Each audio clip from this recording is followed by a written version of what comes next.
to another episode of Chatterbox with me, Mel Biggs. This is the podcast where every month I get to sit down with a fascinating folkie from either the UK or Europe and talk to them about their history, their career, their music, their artistry and the person behind the music. This month my guest is the fantastic, marvellous Martin Ellison. He's one of our traditional treasures and he's known for his playing with the Rantan Band and the Threlfall Sisters.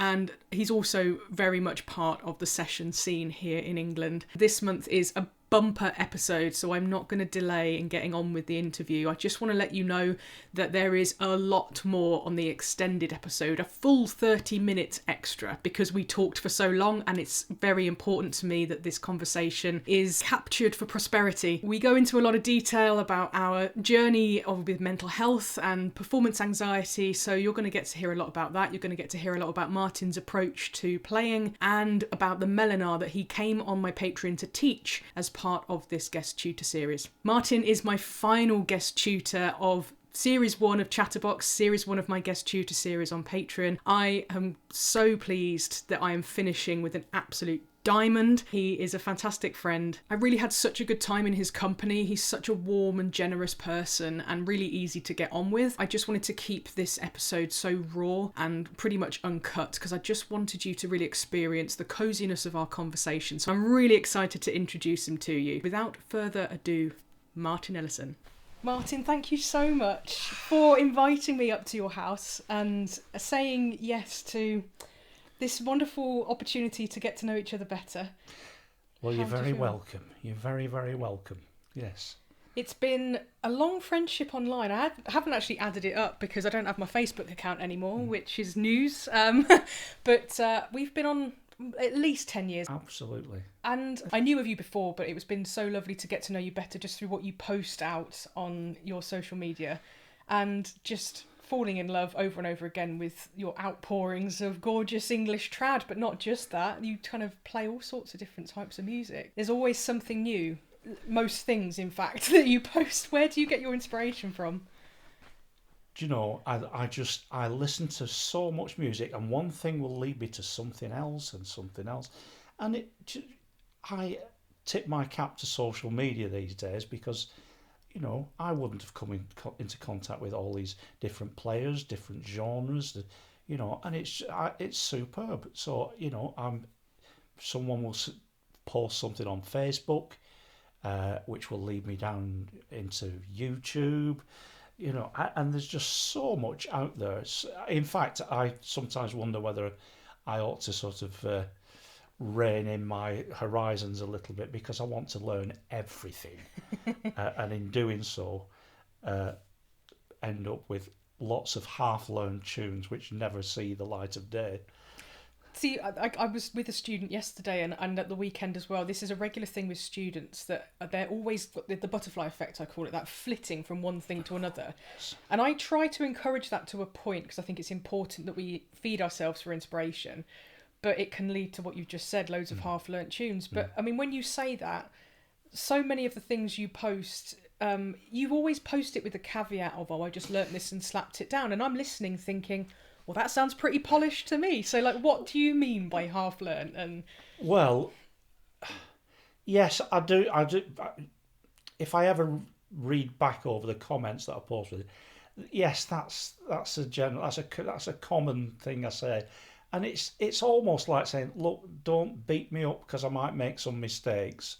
And I know I do that because I make a lot of mistakes, you know, no doubt about it, which other people forgive you for, but you don't forgive yourself for. Yeah. So, and it is often literally, I don't usually lie and I've been learning this tune for, you know, a month before. It's usually learnt in that evening, often not put down first take. In fact, it could be 12th. I was going to say, how many 16th. How many takes? Do you leave the camera rolling? No, I don't. You stop and start. I do stop and start. The pressure! I can't do that. Absolutely. I don't know why I put myself through it. By the time the take goes, the take that I use is usually got me sort of red faced and sweaty by this time and shaky like this. And I'm never happy with what I put on. And I also, at the same time, hate thinking, oh, well, that'll do. But if I don't do that, I don't post it. Of course, you can say, well, is it important whether you post it or not? Just play it in your kitchen. It's fine, you know. But it's something I want a product. I want to show that I suppose to myself that I haven't created something. I've recreated something. Maybe interpreted. Yes, whatever. And you know, the point is, it's to be listened to. And yes, I'm sat there listening to it because I'm closest to it. But, you know, I want people to say, that's a great tune. You know, where did you get that from? Where can I hear more of that? And people do. Not all the time. But, you know, I just like sharing that. It's a sharing thing, basically. I think it's really important. It's definitely a part of the English tradition to put things out there, share, and just move things around the idiom and the world. I mean, this is the beauty of being online, is, you know, you can be into English music down in Japan or vice versa. And, you know, that connection that we find across the world, that's definitely been one of the reasons that I post. You know, it's really, really special to make those connections. And actually, on the back of not being on Facebook for hijacking, not my reasons, you know, not my choice, I really miss my community. That's been it's actually made me realise how important it is to me to have people in my life, not for a validation point of view like it used to be when I was younger, but just for that sharing and feedback and support. And absolutely, that's mega, isn't it? Yeah, I mean, you can say people do say what they like about social media. And when I say social media, I'm not all over everything. It's largely Facebook for me. And you're so right about a community. I'm in touch with people that I've known for donkey's years, and I just simply wouldn't be in touch with them now. I don't pick up the phone and chat. You know, we don't write letters anymore. So to me, exactly, it's either a nice, comfortable space to be grumpy with a few people, or to share something that you've found and say, you know, have a listen to this, or even ask for advice. And you know, I think social media is what you make of it, I suppose. And if you just avoid the idiots, etc., I feel like a very cosy space. I feel safe. You know, I know amongst friends. So if I do post one of those videos, which I know is sort of, oh, that'll do, most people say, well, it's fine. And I think they're being genuine because, you know, on that, I want to come back to talking about the specialty of meeting people on social media, but just on that thing of it's okay to post, you know, that'll do. I have that most of the time with my YouTube channel, and actually this is my opportunity to say thank you for being open about that. Slap it down, shove it up, because during lockdown I realised that I'd been very lacking in posting regularly on YouTube, and it was because of that attitude that you posted. I was like, do you know what, Leah, that absolutely, because they're good enough just to exist. Just not on a record, of course, but just, you know, as a something personal just to put out there. And it really got me back into posting more regularly. Exactly. I mean, we've all had the ability to film ourselves from video cameras, you know, to whatever digital cameras, etc. Now on our phones. But it's taken me this long, really, to start really using it. I'm saying this long. I've been doing it for some years now, but, you know, it was never, ever good enough. It was never good enough. And then I think, well, when is it ever going to be good enough? It's just such a simple question, isn't it? But it really just kind of puts into perspective, it's never going to be good enough to satisfy that inner perfectionist, but we need to learn to just put that to one side. Most of the time, we just need to get rid of that voice, because it holds us back from so much. Absolutely. Just going back to what you were saying, though, about meeting people and that kind of special, you've made some really good friends online. I want to talk about Sophie Petkovic. Is that how you pronounce her name? Petkovic. Yes, your Russian friend. And you met up with her just recently. Tell us about how that came about, because she's incredible. I mean, she's a fantastic musician. On many instruments, to be honest. Particularly on the box, she seems to have her own style. She's very creative. How did it come about? I've no idea, really. Have we exchanged some comments about? I can't even remember when I first became Facebook friends with her. But all of a sudden, one morning, there's this video there of me on one side, her on another, playing a tune together. One of my favourite tunes called Ghosts. And there she is, accompanying me. I was blown away. It's never happened to me before. I know, lots of people can do this now. I still can't do it. I can't play it on someone else's video. I don't have the knowledge or the technology. And there it was. I'm thinking, she's sitting in her apartment in Moscow, and she's done that. And not only that, we're playing together, and it sounds fabulous what she's done. And that was the first. I couldn't get over it, and I still can't. You can tell while I'm speaking about it. And so she just found great. You online and put her arrangements on top. Yes, I don't know whether she found me or whether maybe we're part of the same group that had Melodian interests, accordion interests. So I'm hazy about the little bit before. I feel like I sort of knew her virtually before that happened. And when that did happen, it happened again and again, and she kept doing it. And I thought, this is fantastic. I'd love to reciprocate, but I just don't have the technological brain to take whatever. I'm probably not the musical skill, because she's rather good. Well, I wouldn't put yourself down, but I think it's to be able to listen to one piece of music that's being, without being in the room with the same musician, you've got to be absolutely on form with that video. Yeah. But then lay something down on top of it, yourself. Yeah. That's really, really skillful. And I never attempted it in lockdown, but I saw obviously everyone was doing it, weren't they? And but her videos were the ones I kept coming back to, because just of the multitude of skills on show. And I mean, she always set it really beautifully. I think she's a photographer as well, so she's got a really good eye for visuals. So shout out to Sophie Petkovic, and I'll post some links, guys. Go and have a little look if you're not familiar. I want to go back in time. Baby Martin, where did you start musically, and with the English folk world, or just music? Tell us more about that. Well, my dad he always sang song to us, sort of in the car. He was a great sort of outdoors man. He used to sing around the campfire and things like that. He was a scout leader as well, so he used to do that. And I'd always, something I really enjoyed doing that sort of singing. And I don't know why, but I had this musical thing inside me. Not a practical one. I still can't read music, but there was something there.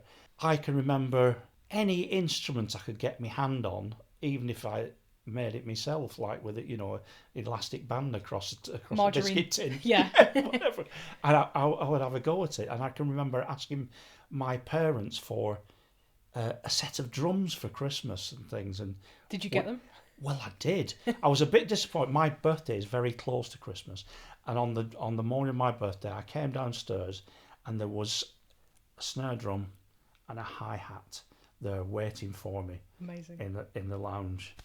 And I thought, this is great. But I thought, it's not a full set, though. It was a slight disappointment. 1 week later, Christmas morning, they were there, and so was the bass drum, the tom, the splash cymbal, and it was all there. Amazing. Plus, on the stool... a couple of sticks. Well, sticks, but also a book called The Rudiments of Drumming. I couldn't be bothered reading the book. You just had a little tap. Yeah. I worked out my own little sort of routines, and that was it. That's as far as I got. That became even more important later when I discovered free reed instruments and folk music in general. My brothers used to go down to the local pub, and it was a time when, there was I won't say it was right in the sort of revival thing, but let's say very late 60s, I'm dating myself now, very late 60s, early 70s, and they'd be strumming guitars in the pub. The Spinners were big then, so they were doing things like Leaving of Liverpool and stuff like that. And then, also at that time, there was, being in Lancashire, there was a lot of Lancashire dialect songs coming along. Mike Harding, Bernard Wrigley, the Oldham Tinkers, and I started hearing people like this. But what I also discovered in this was these another instrument like a concertina. There was English concertinas. This is interesting. What's this? And I started hankering after a concertina. I wanted a concertina. By this time, I was about 12. I'd started going to the local folk club, so I was seeing people like Bernard, people like Mike Harding, etc. And they were playing these concertinas. I just wanted to get my hands on one of these. But also on Bernard's record, he had 2 or 3 tracks of instrumental music. This is a song without words. He's playing tunes. These are dance tunes. I didn't know this. I didn't know Morris dancing. I didn't know any of that then. I just got the bug. And did you get a concertina? I did. I did. My first concertina, please don't laugh, was one of these ones from a music shop. Great big red painted thing. You don't even need to tell me anymore. 20 buttons. Not super sounding. Oh. I loved it. Rough. But first concertina, I'd be about 13. No, I think I was slightly later than that. I joined the Morris team when I was 15. I was sort of mentored by 2 great Anglo players, Roger Edwards and dear old Roger Barnes, who's no longer with us. Yeah, so I'd be 15 then, and then 16 when I was actually playing for the Morris team. On a borrowed Anglo concertina. Yeah, by this point you upgraded slightly. Yes. A new one from Crabs in London. Are you ready for this? New. I knew how much I'd been told it was, but I'd left it for a year thinking, I was at school, I didn't have any money, so it was my parents again. Yeah. And they'd gone up to £85. Whoa. I couldn't afford £85, so the cheaper option was to try a Melodeon, because I'd heard Melodians, and it was £37.50 for the Melodeon. Wow. Horner poker work. Have you still got it? No, I don't think I've got that original one. And of course, Morris On. Morris On came out, and I was listening to John Kirkpatrick. And there's not a lot of Melodeon on there. In fact, is there any? He plays his accordion, doesn't he? His 3-row B, C, C sharp accordion. He plays concertina. I don't think he plays Melodeon on it. But there was something about it. I was still very interested in Anglo concertina and what have you. Little bits on that album which I knew that I wanted to do. Not just Morris music. I thought it was fabulous. But then John would do something on a line of in fact I could pinpoint a line on a particular tune on Morris, and I thought, what the hell did he just do then? And right from that moment, I wanted to not just play the tune through 3 times, 4 times, but also just do a bit different second time through, and maybe a bit different or whatever. And I've always done that, and it's down to that sort of sudden slap in the face by, John's inventiveness on a, it doesn't go wild, it doesn't, it's not all over the place, but he just does something different, and it sort of lifts the tune. And I was from that time, I was hooked. Still am. Am I talking too much? No, go for it. Round about that same time, I was 15, 16, joined the Morris team. It was Garstang Morris men. What style, by the way, sir? It's Northwest. Yeah, okay. Dyed in the wool Northwest clog. At that same time, there was the Southern English country music wave coming on, and this fella who perhaps you know, Rod Stradlin. Mm-hmm. Rod had, I believe, gone into Cecil Sharp House, into the library, against the rules, listened to these recordings, recorded these recordings, and if people were interested enough, he sent tapes to Rogers. There was about 5 hours worth of stuff from, the people that everybody knows of now, Walter Bulwer, Oscar Woods, and Scantester was it? Scantester, yeah, absolutely. Sounds like Rod Stradlin had the full English before the full English was launched, which is the digitised Vaughan Williams Memorial Library, and Rod was just bootlegging it all anyway. Absolutely, yeah. We took these cassettes. They were cassettes, which years later stretched into look more like dental floss and couldn't be played. And we learnt all this stuff. Well, myself and Roger, really, and sort of created a band out of it, like you would, nicking other people's stuff. And we started off that on the sort of the English country music. I've never liked that label. It's very much. I've always thought it's a bit po-faced. I don't know, just something a bit poncy about it. saying that, I've never been on a specific ECMW weekend, but the same group of people, or very many of those people, I've spent on Dave Hunt. He ran a weekend which was kind of just a party for those people, and I was invited by Floss Headford, and this was maybe 2011. It was kind of before I was in Moray. It was just before I was in Moray, so I knew Jo Freya from workshops, and she was there with her sister, and I met Nina Hansel. Katie Howson was there. It was just, for me at that time, it was a lot of people I didn't know but maybe had seen on stages and thought, oh, this feels like the creme de la creme of the English trad scene. And it was just a big party in a big manor house that they'd hired, and I didn't really get it. I was very kind of within myself at that point, but I loved being in sessions and just sort of really listening to how everyone gelled together. And that, for me, I'd already grown up with that, don't get me wrong, I knew that existed, but that level of quality of music from so many people, that was probably the first time I'd been around 50 odd people playing like that. As I say, I've not been to an ECMW, but seeing the photos and knowing who goes, I know that that's what it would be like. But it's the I get this feeling that there's an attitude, if you played anything other than English, it's wrong, and you get shouted out the room. And I have heard of that, but I don't know how prevalent that opinion is. I stay out of those arguments, but I mean, I get it. It's supposed to be English country music. Now, I went to the first couple, which were in Cricklade, organised by Rod and Danny and that little crowd you mentioned, Joe and Fee. They were sort of at the heart of it. Well, I say that, but actually at the heart of it were people who were still around. Oscar Woods, Bob Cann. I mean, Bob Cann was a massive influence, and it was ostensibly to I don't know, light a fire under this English traditional music. So just to clarify for my benefit, ECMW was started to light the fire and revive it and make it fresh again. That's my take on it. After in hindsight, that this music was being brought. But then again, there was a lot of already like-minded people there.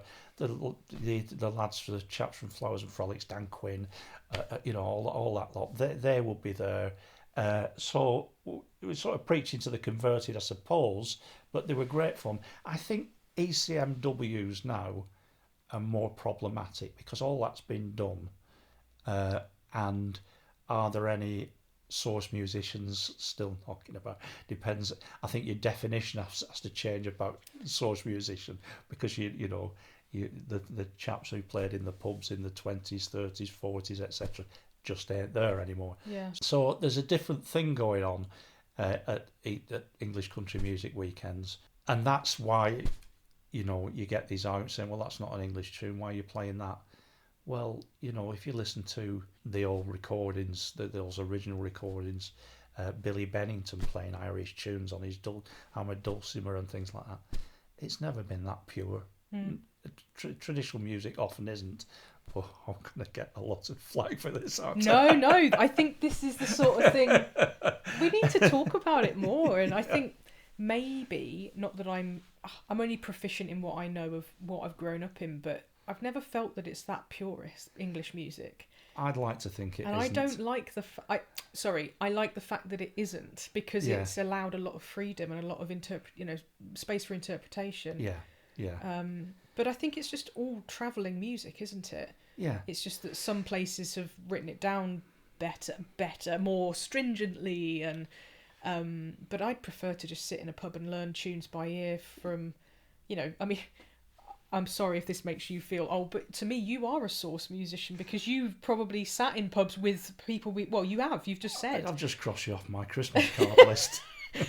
But what I mean by that, and maybe it's a more polite way of putting it, is there's this thread of time, and you have held onto that thread because you sat next to somebody in a pub who had been there before you, and so this is what it's the beauty of it for me, is that we're all part of this ladder of time, and we can look back behind us, but we're also looking up at what's ahead of us, and that for me is what the English tradition is all about as folk music. So that's really special to me. One of the main, the core band for me, for English country music, has always been the Old Swan Band.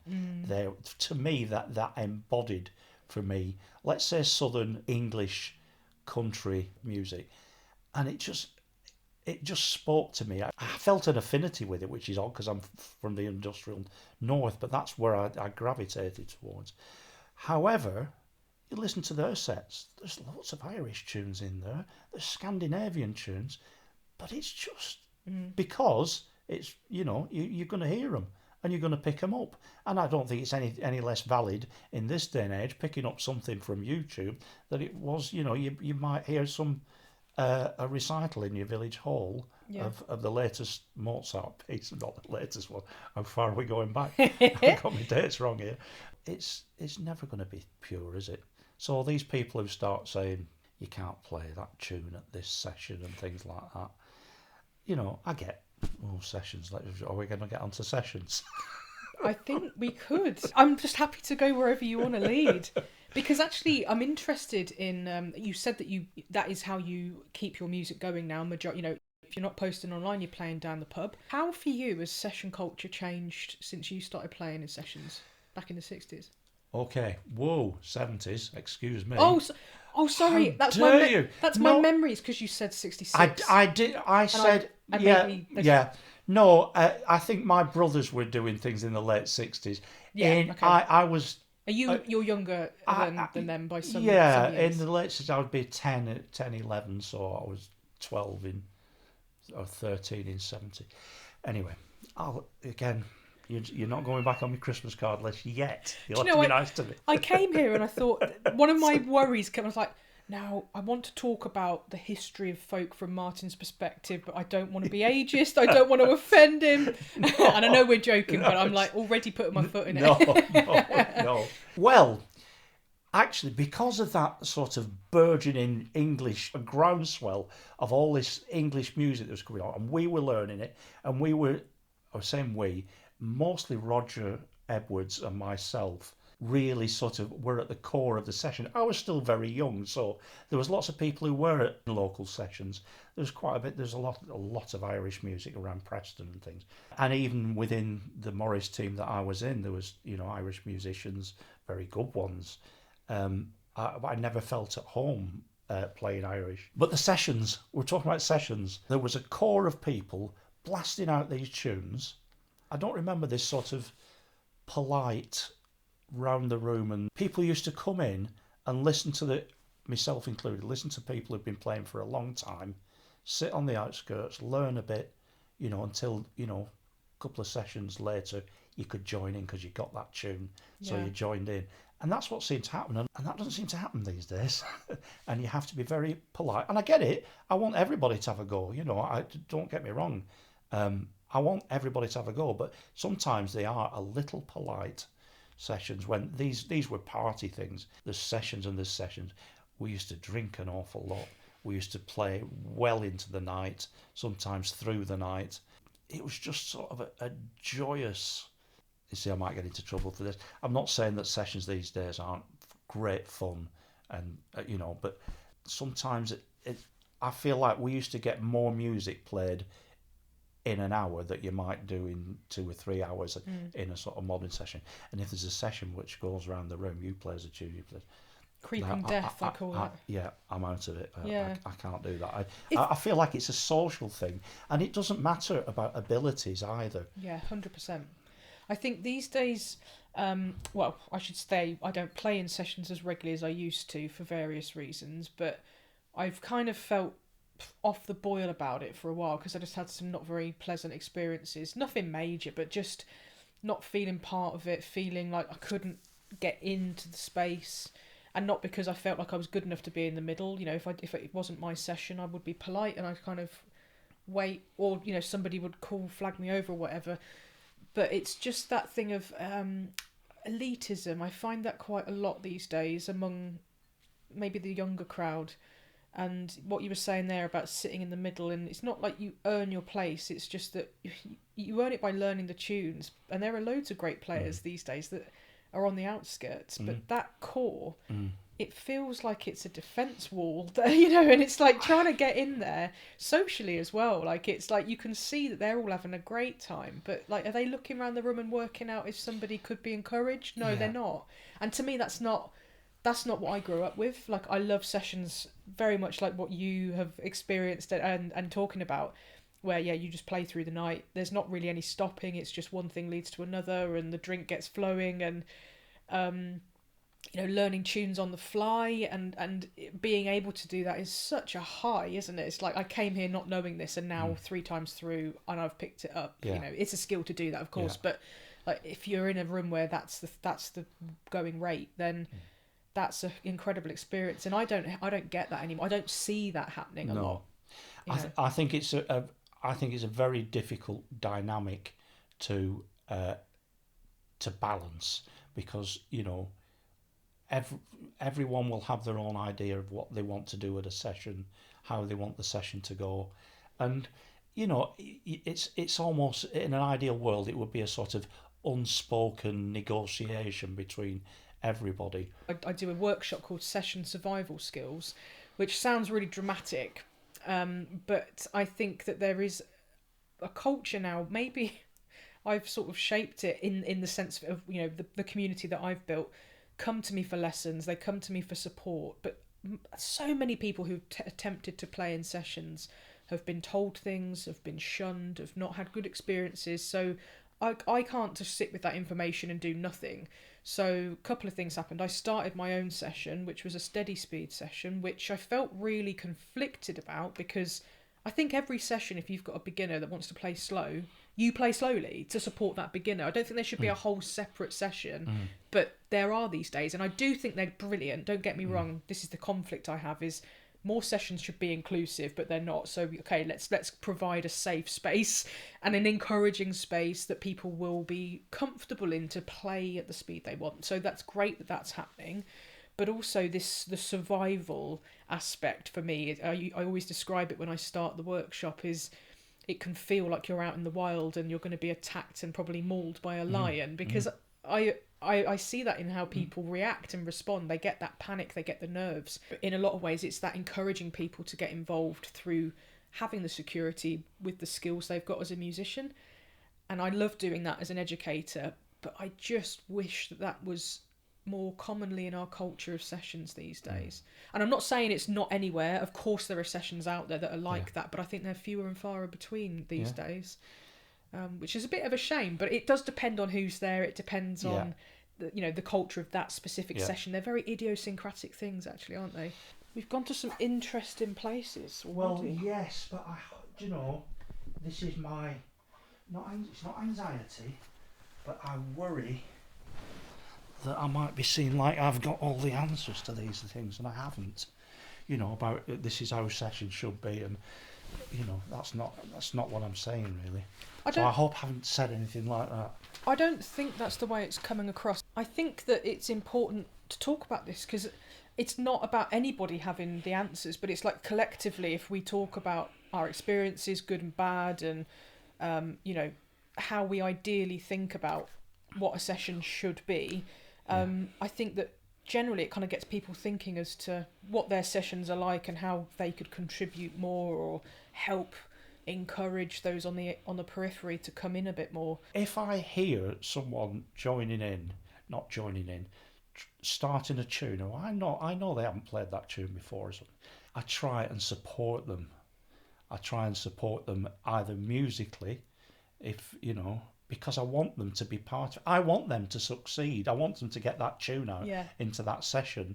I want them to go away with the same feeling that I had, that I played my first tune, or I played that tune for the first time in that session, or I played in that session for the first time. With just something that because I had such experiences like that I want other people to, and I want them to feel as included and as valued as I did, because I did.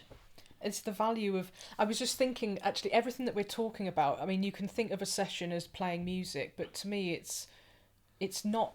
That's not the most important thing for me in a session. I don't know, it depends on the session. It's lovely to share tunes and pick up things that you've never heard and have that really connectiveness, but the connection is the real key thing for me, and that can happen through the conversation that arises because of the tunes that you're sharing, but it can also happen because of how you make other people feel. And that for me, I think is the pinnacle. I'm just kind of putting these thoughts together now as we're talking about this, but I love to make people feel like they can do something. And that comes from music, but it can also just come through conversation, and that's the beauty of sessions for me. That's an aspect I like. Of course, we're saying sessions. You know, that's a huge generalisation. There's different types of sessions, aren't there? Yeah. But one I particularly enjoy, again, a local one, twice a month. It's in a pub. It's open to the public. The public seem to enjoy it, which is a great thing. Because there was a pub a little while ago, they didn't like it at all. But you know, it was a pub, so people were talking, people were laughing. Yeah. You know, people were walking about, getting the drinks and what have you. I have no issue with that whatsoever. I feel safer, less nervous, which is kind of a sort of safety, playing in a session where people aren't really watching you. Like, it's not like an audience of being on a stage. That feels like my place, happy place. Right, whereas the converse of that, if you're sat on a stage, you could be playing the exact same tune, but you don't have the same atmosphere, and there's a whole bunch of pressure on you. Yeah, I'd much rather be in a pub where somebody's knocked in. You know, oh sorry, you know, it's fine. Yeah, carry on. To me, it's organic. That's what's happening. I want to play when I do play something solo, or at least something that I know. I want to play it like I've thought about it. Yeah, and I think everybody can do that. I don't think you need to just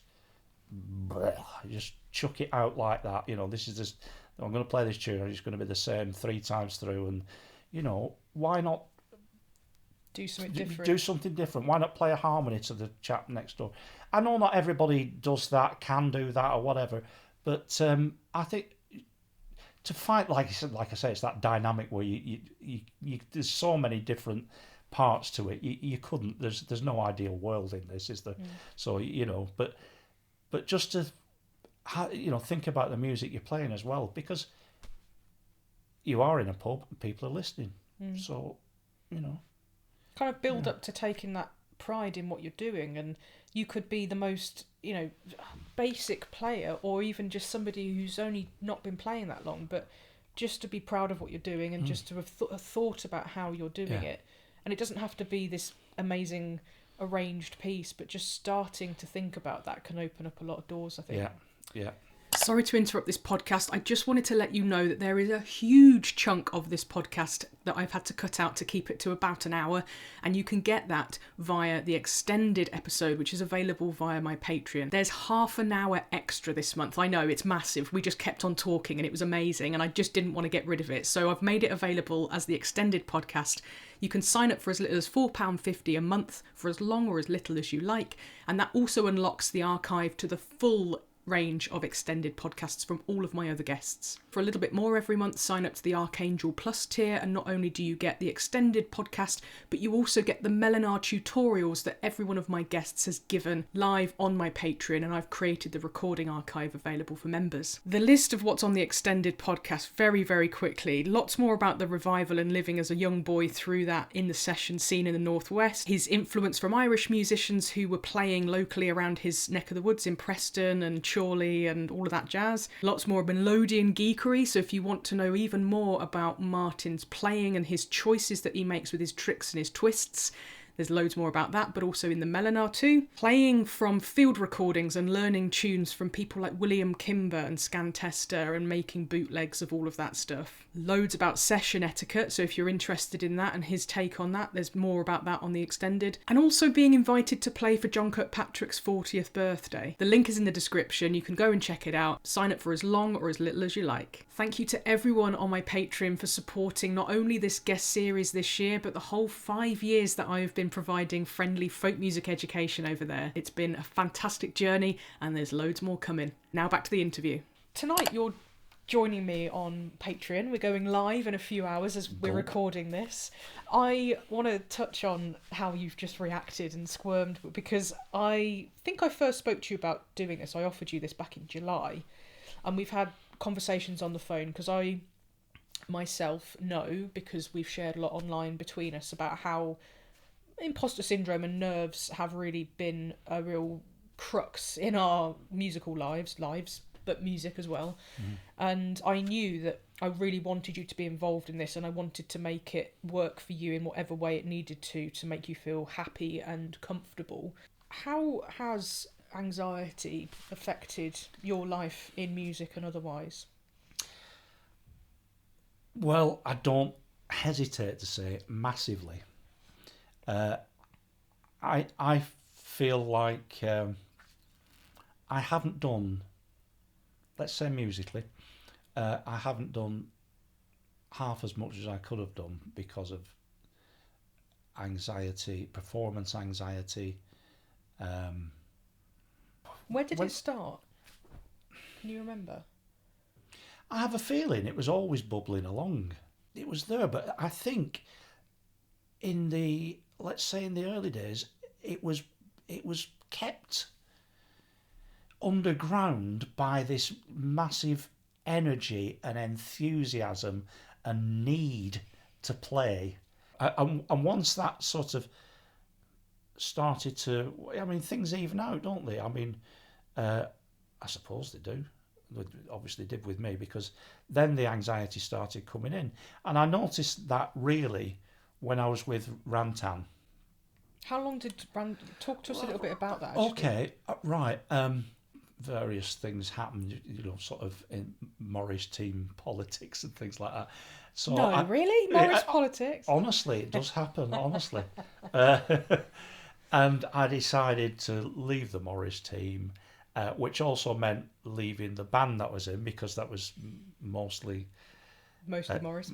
Well, yeah, and some friends and things.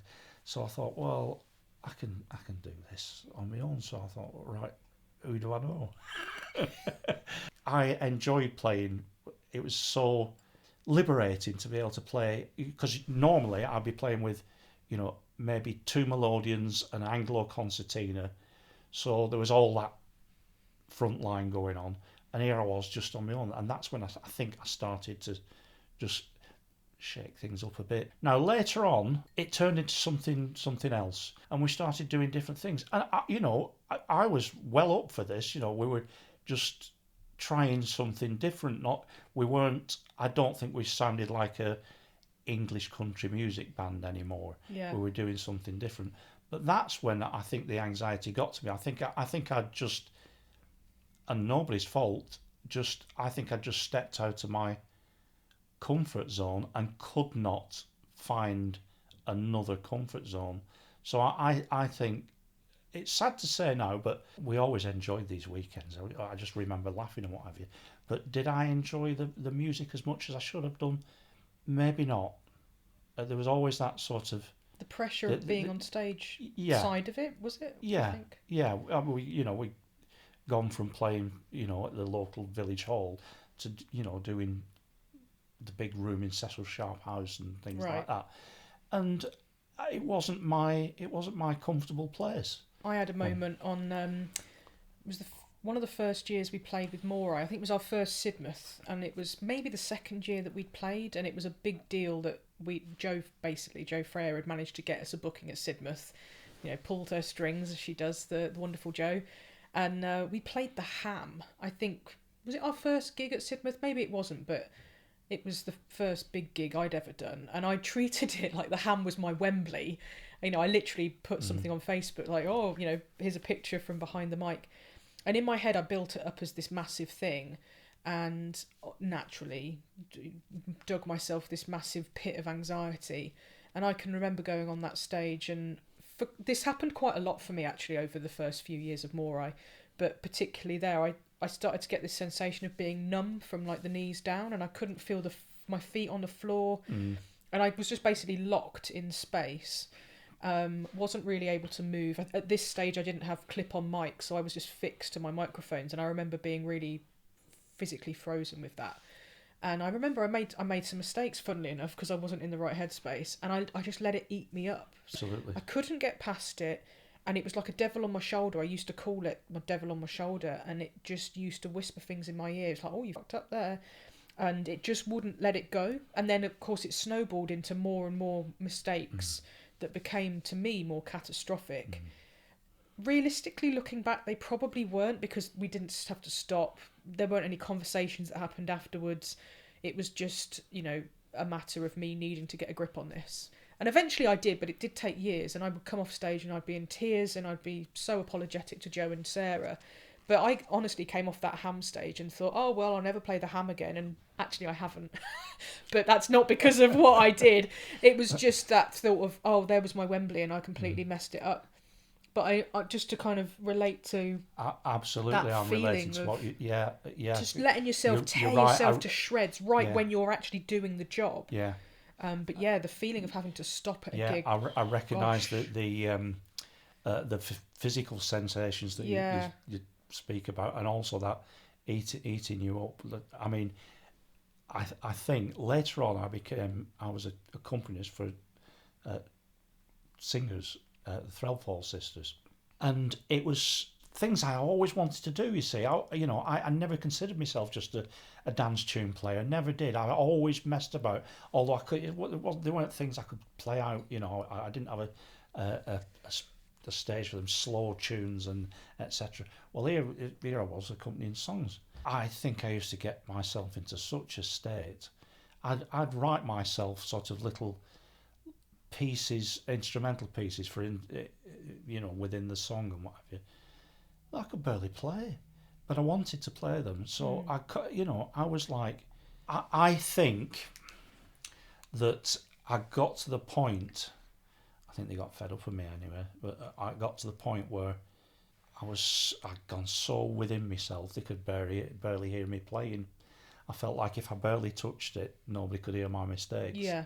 I wasn't enjoying that at all, and although I persevered with it, I wanted to carry on. And I don't really know why, because it was affecting me. It was affecting me mentally.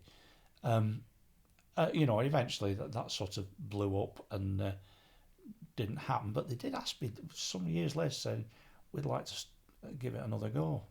So I thought, oh, all right then. After, I think, 2 practices together, I said, no, I can't do it.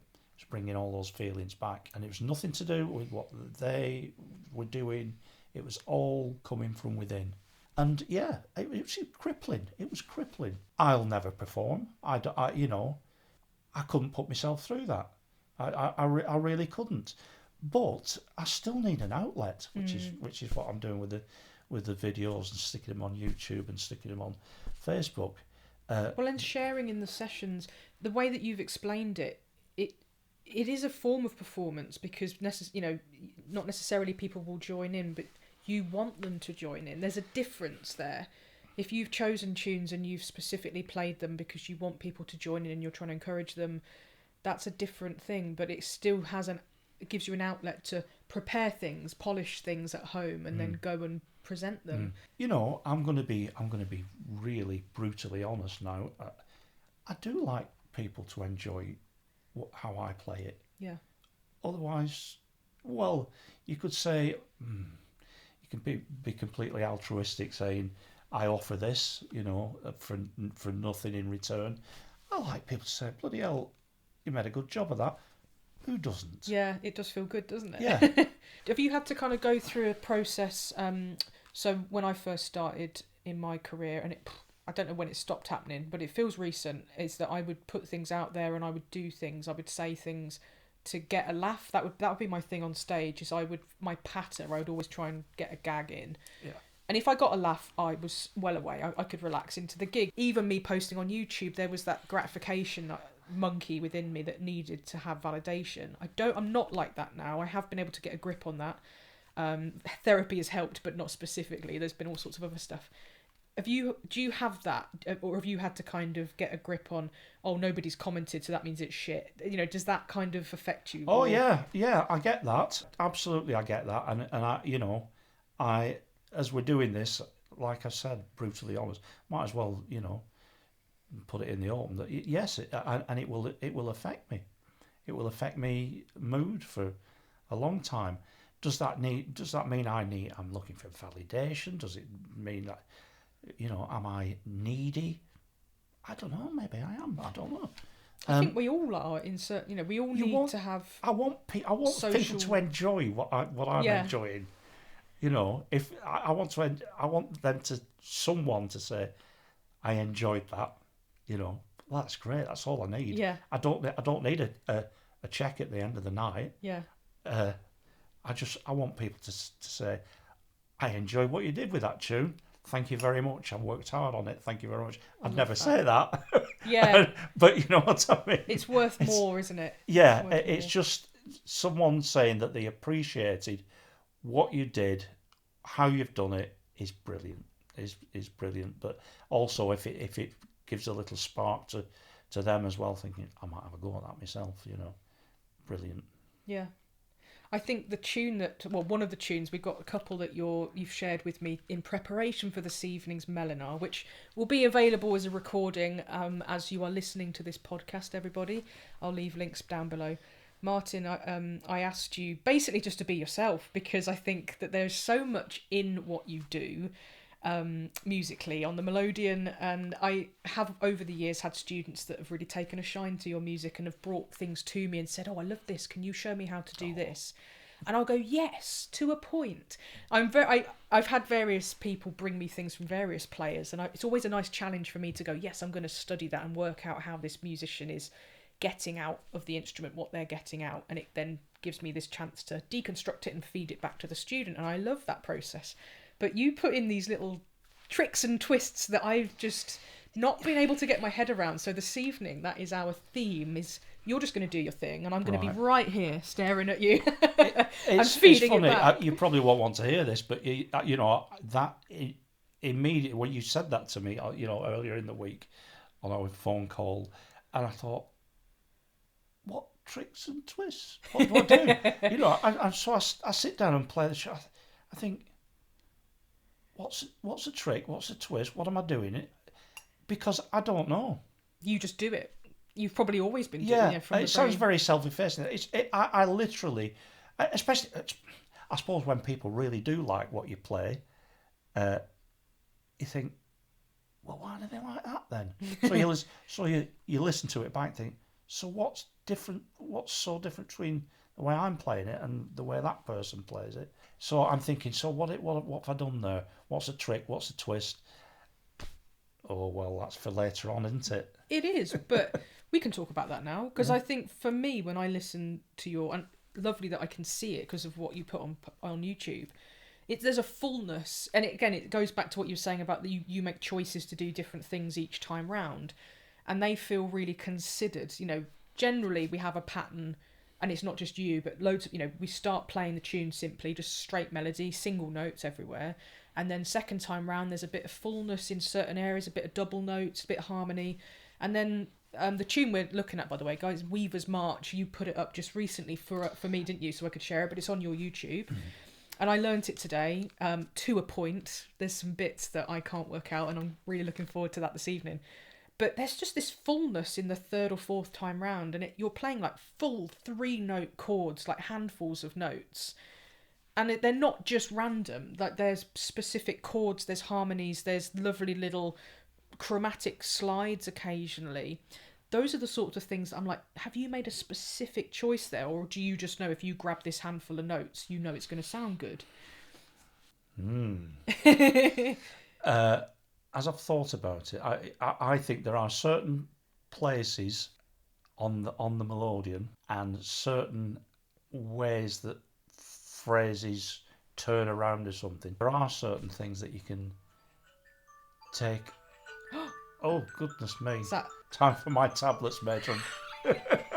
We better pause to take your tablets, because we want to make sure nothing's going to happen. Let me turn that off. But yes, it can be used on other tunes. Yeah. You know, it's like a little...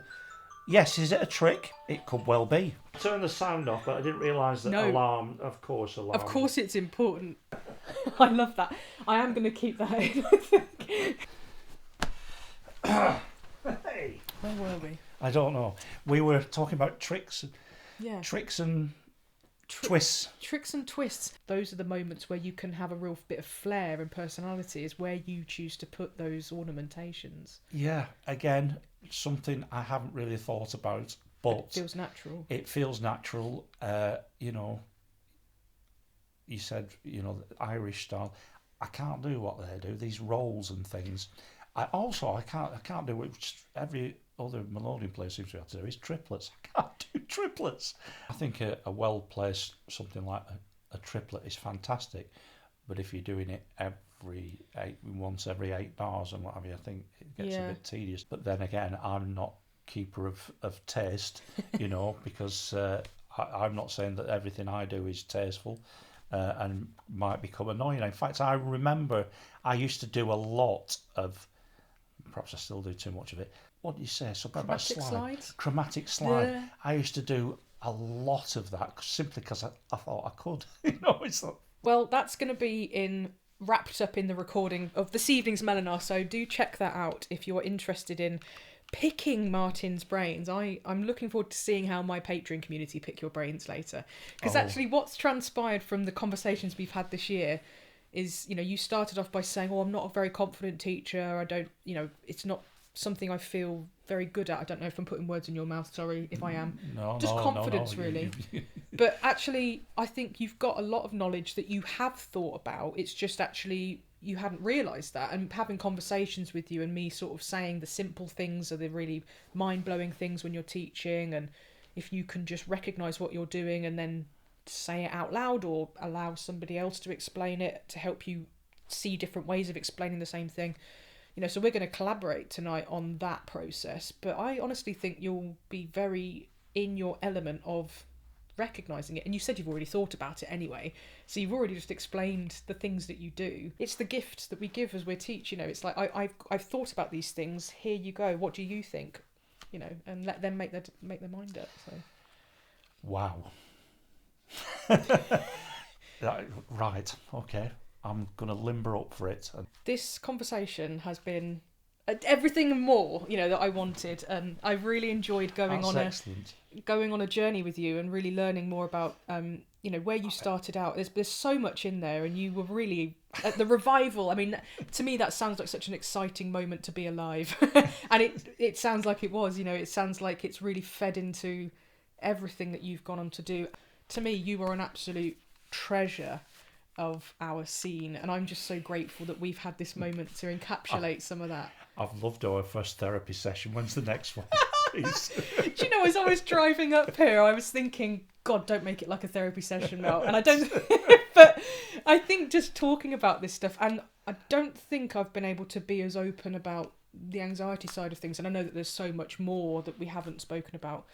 Actually, on that note, your potential album, I mean, that was something you floated. You did it publicly, actually. I did it publicly because, and then you messaged me a couple of times about how to do it. I know, because I've every so often, I will do that. Regular readers might think, oh, he's on about that again.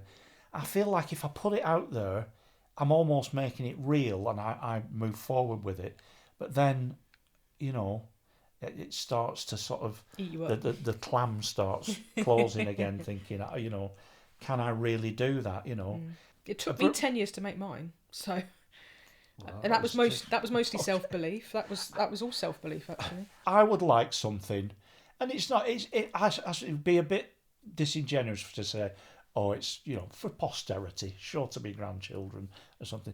No, I want people to enjoy it. I want people to say, well, hey, like I said before, and I'm being brutally honest. I didn't know I'd say that because I've always said, I'd just like to have a CD with my name on it. No, it's a bit more than that. I've worked hard, and it's nice to have just a little bit of recognition, or just, if someone can say, yeah, it's all right, that. Yeah. Well, if you make it, I'm sure you will get that recognition. So let's find a way of making that happen. Exclusive. Okay. Yeah. We've put it on the podcast. It's got to happen now. Right.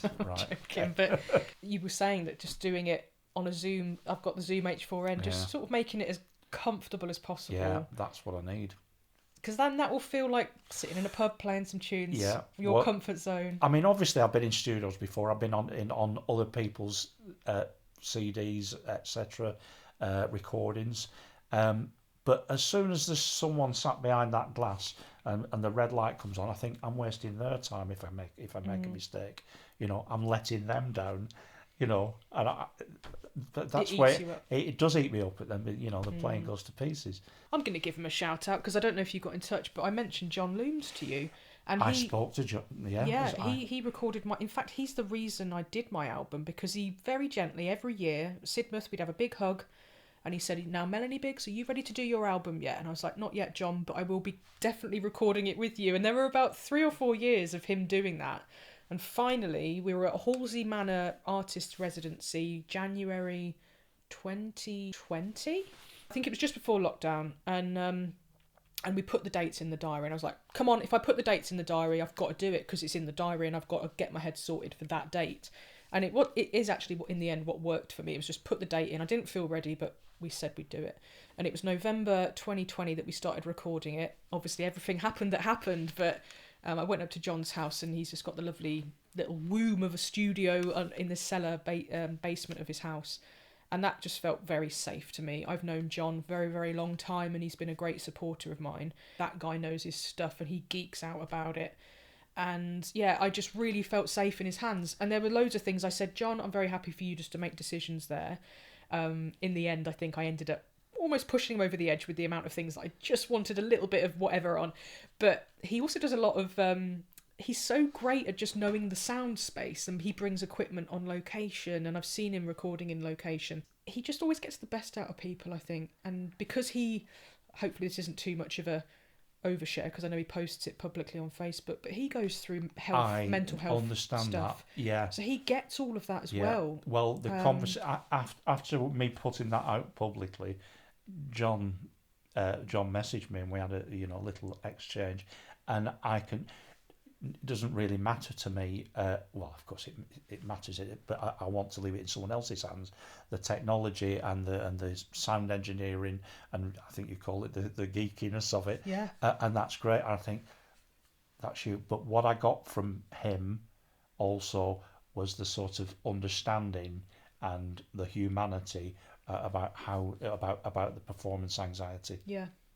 Yeah. John Looms. Shout out to John Looms. I think we perhaps brushed shoulders in real life a couple of times, and that's been it. There we go.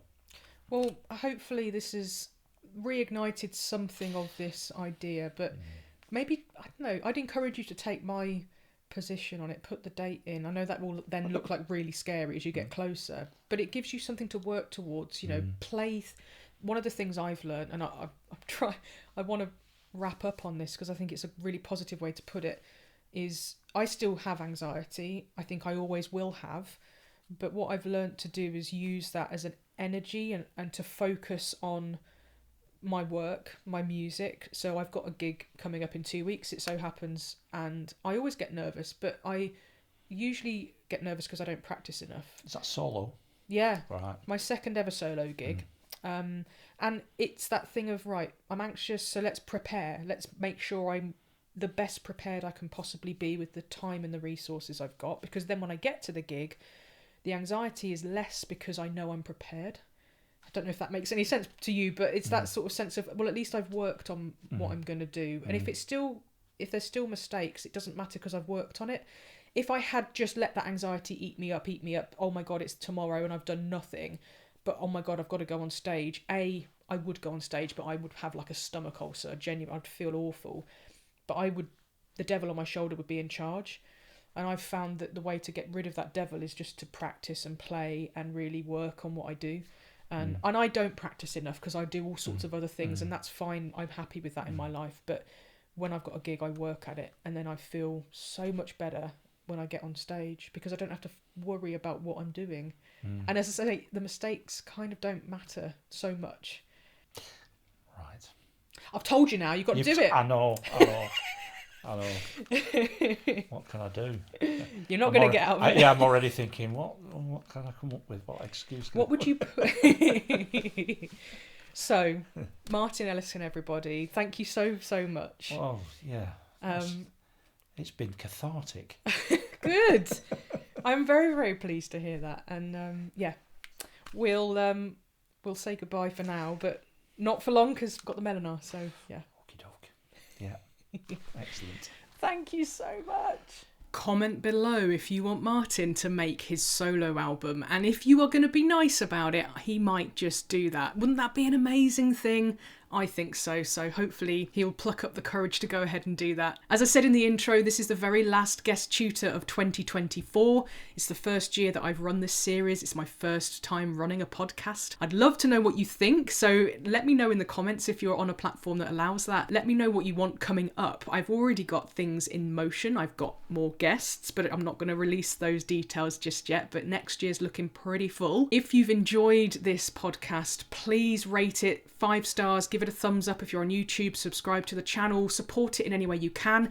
Anyone on Facebook, I would really appreciate shares over there because I am no longer there. I can't get onto my account. Anything that you can do to help. And if you've enjoyed it so much that you want to throw some money at me, then that would be amazing. You can do so via my Patreon. There's various tiers of membership at different price points and offering different levels of content. So go and check that out if you want some really friendly, interactive folk music education, and I would love to see you over there. Just a couple of parish notices from me for things that are coming up for me soon. This Saturday in Birmingham Accordion Centre have invited me to offer a festive Melodeon workshop, and I'm also doing a solo concert in the evening there. So that's Saturday the 7th of December from 3 till 5, and then there's a bring and share meal with a session, and then I start playing at 7:30. So if you want a nice little cozy pre-Christmas run-up little event, I'm going to be teaching some Christmas classics, and we're just going to play them in an arrangement, some simple things just to get everyone together. All abilities welcome except absolute beginners, and